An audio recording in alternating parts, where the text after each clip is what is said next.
I'm not going to spill Mountain Dew on my desk. So they get into the river.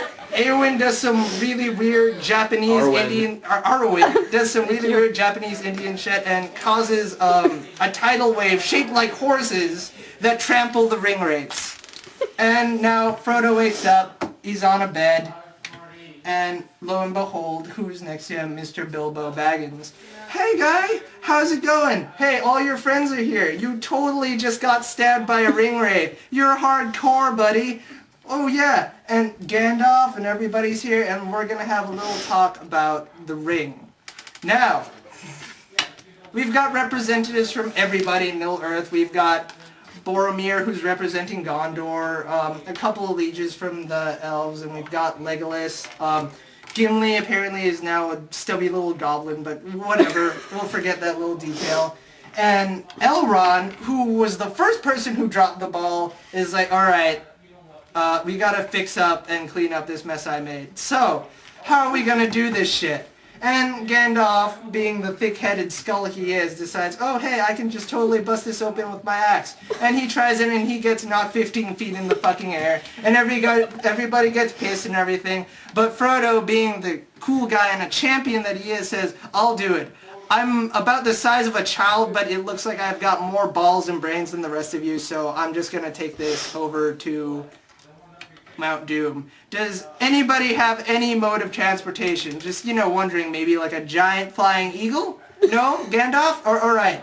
So, this is where the Fellowship is first formed. So, you know, they have, and my bow, and my axe, and they all get together. So now we've got the full Fellowship with Frodo and his homies, Merry and Pippin, Sam, Gandalf, Gimli, Legolas, Aragorn, oh, that's Boromir, and Aragorn. And, you know, it's cool for a bit. They teach them how to fight and everything, and they're being bros in the woods and everything, and then all of a sudden there's Crab-Eye from Dunlin, and they're totally fluttering around, and they realize their passage to the road's been blocked, so, oh shit, where do we go now, guys? Well, I have an idea. We can go around Gondor, but that's going to take us a little close to, you know, Mount Doom. But it's alright because we've got an entire army there. They'll be able to cover us. But Gimli is like, hey, no, we can pass through the mines of Moria. It's an awesome place. We could get drunk and party and shit. But Gandalf, I guess he drops the ball a little bit here and neglects to tell them everybody in Moria is dead.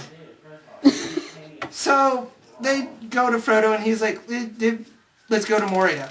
Yeah, let's totally do that. So now they're in Moria and everything, and they find out, oh, Gandalf, I don't know how to get into the door.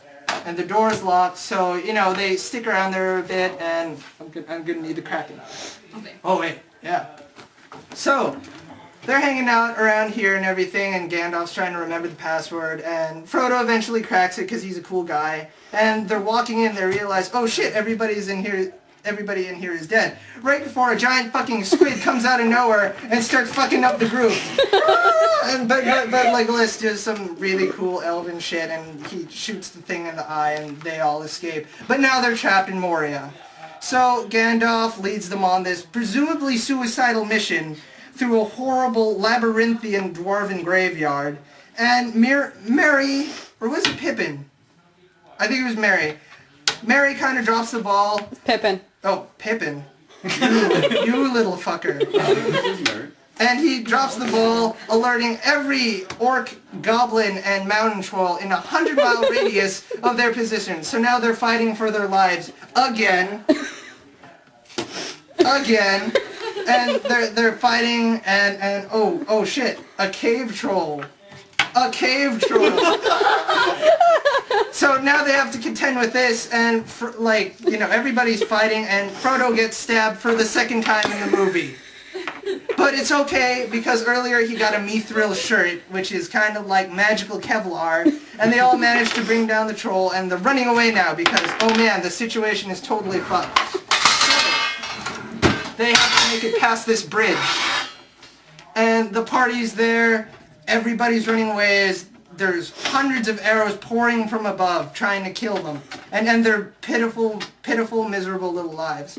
And they're running from this thing that Gandalf knows about, but he won't tell them because he's too cool that way. And they eventually get there and we see it. It's called the Balrog, which apparently the dwarves dug up because they dug a little too deep and too greedily. Now we have the Balrog. Now, Gandalf, being the cool guy he is, for the first time in his life, decides, go on guys, I'll hold them off. And he does the you shall not pass thing. And there's a light. I wish I had a flashlight. But Balrog stops right there. The bridge collapses on his side so the Balrog falls. But he does a fire lasso and Gandalf goes down with him.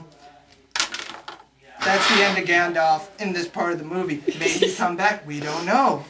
Now, everybody's outside. They're totally crying. Frodo's a wreck because he just saw his best childhood friend get torn apart by a giant mythical being. But Aragorn has kind of a good point. There's about maybe 1,000 more goblins on their trail, so we might kind of want to get moving. So they keep going through the woods. Gimli makes some reference to some big Witch of the Woods, which could be an elf. And they run into Haldir. There we go. They run into Haldir and her ilk, and they stay over there.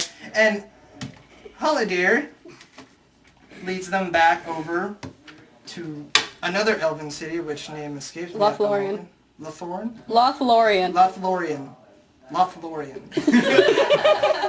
Lothlorien. And here we meet the lovely Miss Galadriel. Now, she delivers one of the most soul-crushing pep talks of all time about how they are so close to fucking up and destroying every single living thing on Earth. Now, she not only delivers this pep talk, but supplies them with visual aid through their minds, which almost makes Boromir break down and almost gives Frodo a seizure. Now, she gives everybody, a special magical item, like, for example, Legolas gets a bow, Frodo gets a kick-ass flashlight in a bottle, which will totally be helpful in the third movie, and she gives Samwise a rope, presumably to hang himself with. Now, they're off over there, and I've neglected to mention while this is all going on, there is another wizard, Sauron the White. Saruman. Saruman. Who will be portrayed by Dracula today.